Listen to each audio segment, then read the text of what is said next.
kind of this, for a moment of time, takes you to a different place, whatever that is, you know, for many people. I was like, you know, do not even dare to say much, because when you, I don't know, it's, you know, I'm speechless. And that coming from me, coming from me that I'm talking 24/7, and I don't know, I don't learn how to sometimes zip it.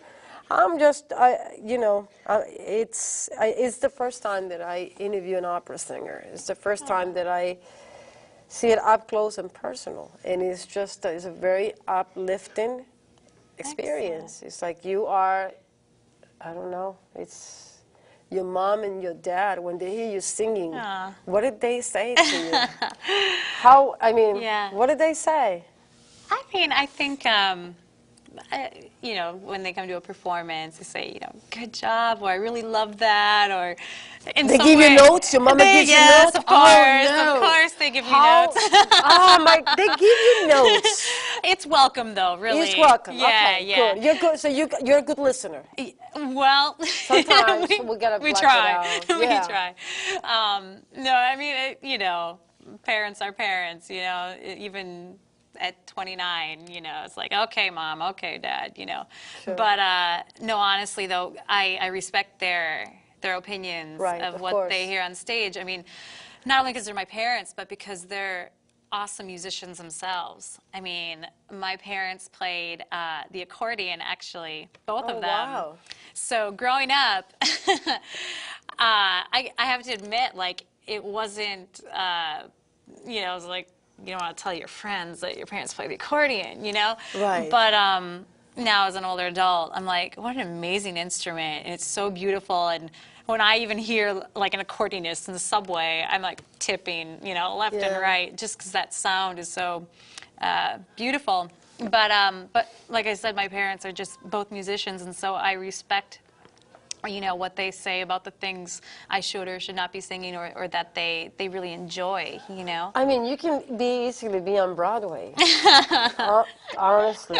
Do you have any... All the producers out there? All the people, I mean, somebody who, it's, what do you see? Like, you like musical theater, obviously, you do. Yeah. You know, it's funny. In college, I always had this vision of doing opera, and I still am going that route. But I think also I've sort of am keeping open, you know, different projects and things that come along the way. Of course. So I have the real fun pleasure of working with a couple different producers and composers around the country on their music, and, you know, promoting their things, and not all of it is, you know, classical or operatic in nature. Besides opera, what do you like? Like, what kind of music do you enjoy singing or even listening to? I'm kind of curious. Yeah. You know what? I love listening to jazz music. Jazz. Yeah. My brother actually is a jazz pianist, and we, you know, play at different performances. His name? Chris. And what about your mom and your dad's name? Yeah, Darlene and Mario. Darlene and then Mario. My sister Renee. Renee, okay. So, but yeah, jazz music, like when I hear some of the greats sing, I'm like, oh, it's so beautiful, you know? So pure. And there's so much freedom, I think, in jazz. And, you know, there's songs out there like jazz opera, like you hear Summertime from Gershwin's, you know, Porgy and Bess, and that kind of music just kind of always seems to pull me. Or Latin music. Yes. I love Latin, whether it's like salsa, merengue, Shakira, whatever. You know, I mean, it's different styles. Yeah. There's different styles Absolutely. out there, that's for sure. But I was kind of curious, because, you know, Yeah. opera singer, you know, I like so many of them. I like Hamlet. I was listening to it before I came tonight. Yeah. From the movie directed by Kenneth Branagh. I don't know if you've seen it. But No, I haven't. Plácido Domingo is Sure. It's the voice. Yeah. And it's just power. Opera is so powerful. It really is. But it's very, I think that to some degree, without thinking too much, I wonder sometimes how accessible is opera to the masses. How does it work? How does it change? You know, Sure. 'cause it's even Broadway. Many people can't afford to go to Broadway. Right. You know, it's so how. What do you think about the opera world? Do you think Yeah. it's inaccessible? It's accessible? What's happening? What's happening? Do you Yeah. think it's going to change? Do you think the economy? Oh, we can talk about numbers now. Right. But how do you see it? Well, interesting point that you brought up, the economy. I mean, certainly has had an effect on the arts industry and certainly on the operatic industry. I think I've seen, let's say in the past 10 years, or maybe even more than that, they'll take the libretto, the words of an opera and translate it into English. So again, trying to make it more accessible to audiences. Another technique that some opera companies do is they leave the recitative, which is the kind of a sung dialogue before the aria. They will now have it spoken, and I think that there are many different opinions you'll find in the opera world as to whether they like those new constructions of the art form. Some people will say that it's losing, the art form in the way it should be. So what's my opinion? I think that I don't have a strong opinion either way. I appreciate opera that has, the older, maybe more antiquated costuming, very period-esque, Oh, those beautiful costumes. Yeah, absolutely, beautiful.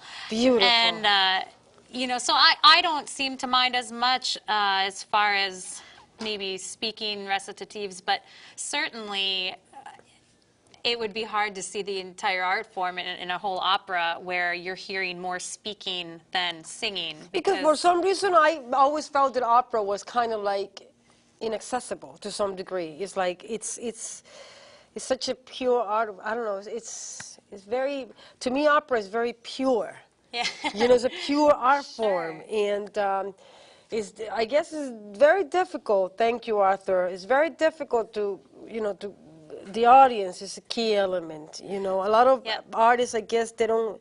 I shouldn't say they don't care about the audience, but they don't work and their work is not based on for the audience. They do it for themselves. And therefore, that's where that connection comes from. Right. Right? It's actually really interesting that you brought that up because I like to look at and see how artists, maybe think of themselves on stage. Like, what is my role as an artist on stage? And I've journaled about it, read about it, like that was the meat and potatoes of my 20s, really diving in and saying, what is the role of an artist on stage? Right. I think it's a very personal answer. It's very different for everybody. Oh, for sure, yeah. I think for me, there is a great responsibility that the artist has.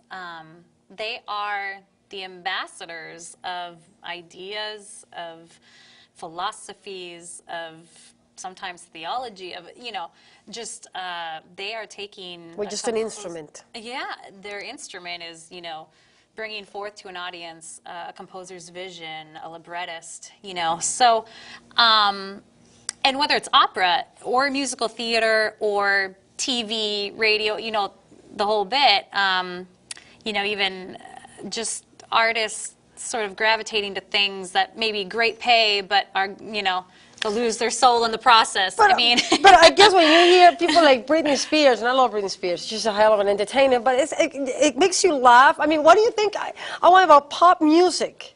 We got 3 minutes to go. Make sure that we roll those credits, Arthur English. Okay? What do you think of the pop industry? Pop industry. Does it sound funny to you guys? It sounds like popcorn, right? No? I love pop music. I do. It's funny. I've sung some pop things, so I don't. For me, my philosophy is more of, it's not about style. It's about what you are. Right. You have to follow who you are too. You cannot be somebody else. Right. There's certain things that I will not sing about. If a producer comes to me and says, "Hey, I want you to, sing this piece of music, and it's got, 200 cuss words or whatever it is," like, right. I don't feel like promoting. So you don't like rap? You know what? There are some, I guess, what do they call it, conscious, social conscious rap out there that I've heard and actually very much enjoy. But in general, it doesn't entice you. Ouch. Well, I'm touching a sensitive subject here. it's not that it doesn't. It's good for running. It's not that it doesn't entice me, because certainly some of the rhythms, because I actually very much love rhythms. Like I think that's I one love reason. JC. Let's keep it in the QT. You know, with like Latin music and things like that. Like, right. Or just in rap, you hear a lot of like rhythmic gestures and things like that that I actually just really love. But I always listen to the content. Right, but the swearing turns you off. Well, a little bit, just a bit. Come on, let's face it. Yeah, Andrew, we're not going to be. I love rap. I love all kinds of music. I'm very, you know, extremely open, I would say. But yeah, I guess that, because rap is huge.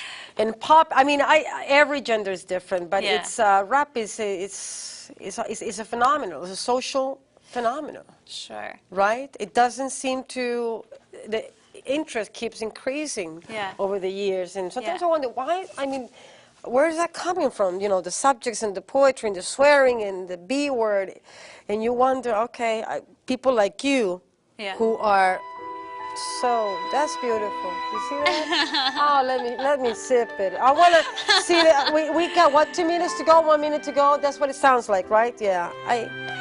Thank you so much for coming. Oh, my God. Let me see if I can get your talent. I want to see if I can suck it out of you.